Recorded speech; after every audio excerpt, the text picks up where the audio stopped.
Hello, welcome to my introduction video. In this video I'm just going to talk quickly about why I applied to be a co-leader, which achievement goal I chose to work with and why, and kind of where I'm at right now with it, and what I think my next steps are going to be. That's it. So why did I apply to be a co-leader? Last year the teacher that was in my school that was a co-leader was just this amazing teacher. Her name was Kyla.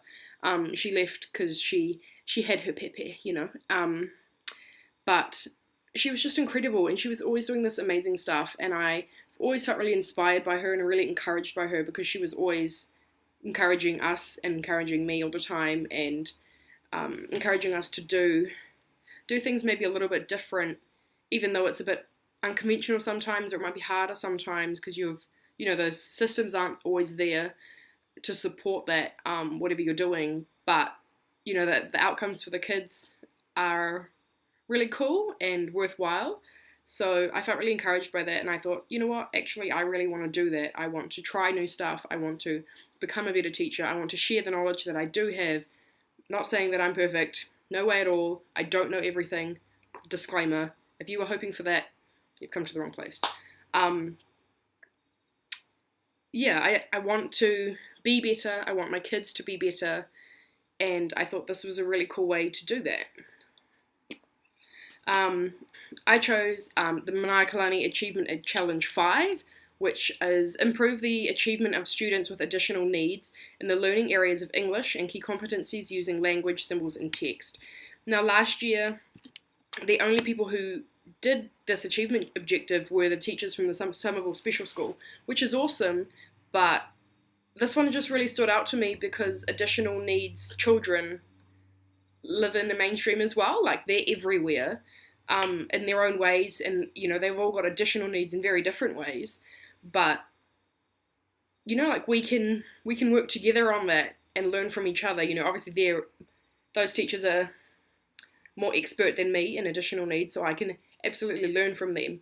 But I really wanted to get that mainstream toe in the water, I guess, because there are kids with additional needs in every classroom ever, and being able to cater to additional needs students in a mainstream classroom when you've got 27 other kids to deal with,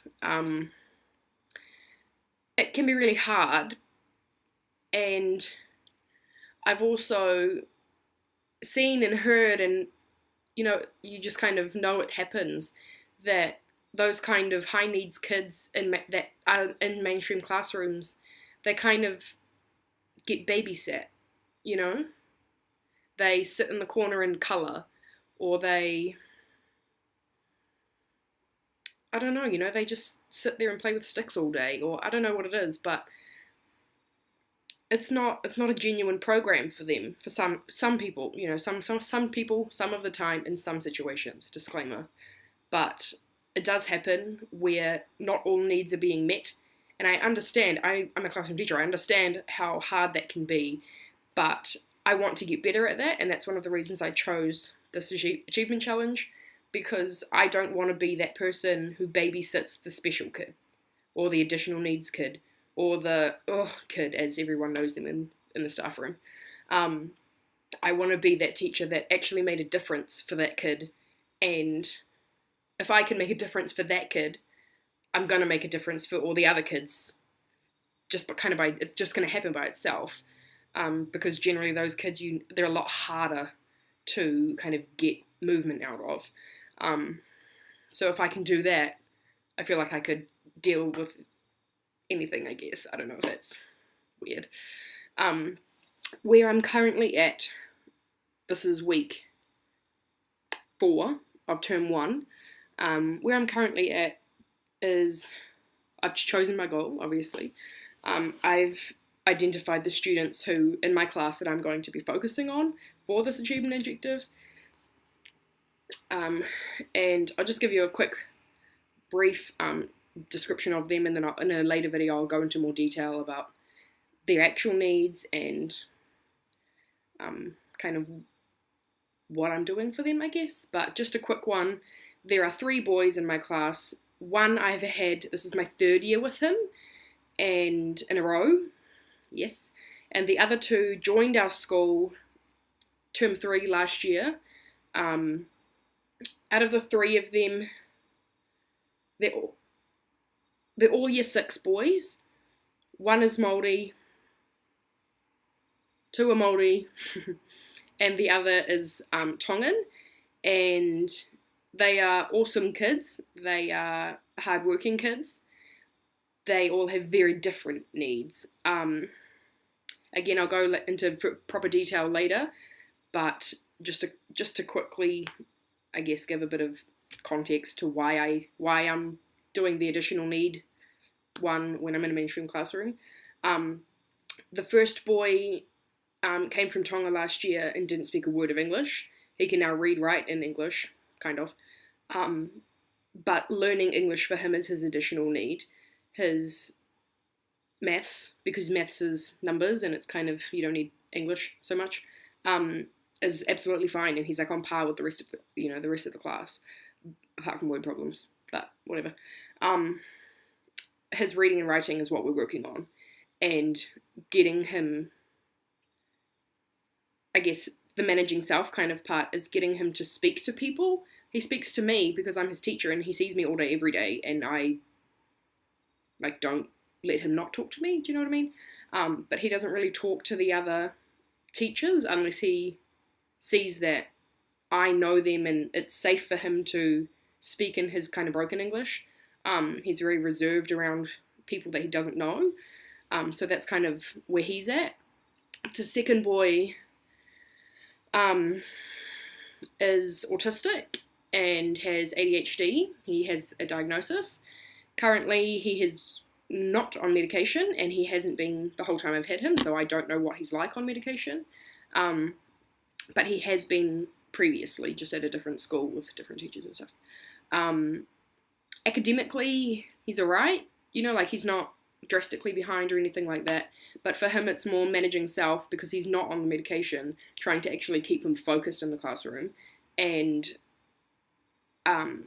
I guess because of that, it kind of triggers a lot of social stuff for him, where he doesn't do well in groups, even in buddies.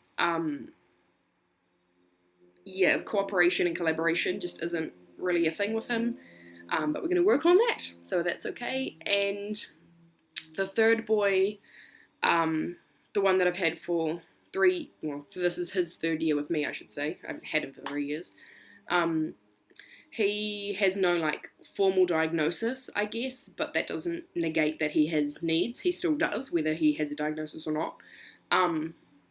He has a lot of cognitive processing issues where, quick example, I will say to him, John, I'm not going to say his name right now, please go and get your netbook from the cupboard, bring it back to me, and I will show you how to do XYZ. And he'll go, yep, and he stands up and he walks to the cupboard, forgets why he was going there, doesn't get the netbook, and never comes back. So in his learning, even writing a sentence is incredibly difficult for him because he can't remember what the sentence was, even though he's just told me it 5 times. As soon as, the hand goes down, he forgets it. Or as soon as he pushes the button for voice typing, he's forgotten what it was. He's got a lot better than he used to be. He also has a lot of behavior problems because of his learning issues, and he doesn't like people thinking that he's dumb, and kids aren't dumb. They know what's happening. They're not idiots, So he's aware that he's, lower academically, significantly lower than his peers, and that he can't do the stuff that they do. So that kind of triggers stuff for him. He does work well in groups, depending who the other person is and how sympathetic they are to his abilities. If it's someone who's quite sympathetic and has known him for a few years, or has been in the class with him and myself for a while or whatever, they're quite good at it, and they know, they've got a lot of wait time, and they're really patient with him, and they'll remind him what he just said so he can write it down and stuff like that. yeah, it's a kind of quick overview. I will make another video later going into further detail about each kid and kind of where they're at, where I'm at with them, kind of what we're doing at the moment, kind of thing, especially the two academic needs, and I guess where to next. Where to next for me is actually writing my inquiry goal because I haven't worded it yet. I'm going to meet with Donna, the Across Schools co-leader, next week, and she's going to come and meet my boys, and she's just going to, we're just going to have a talk about where I'm at, where any advice she can give me, where I think I'm going to go next, stuff like that.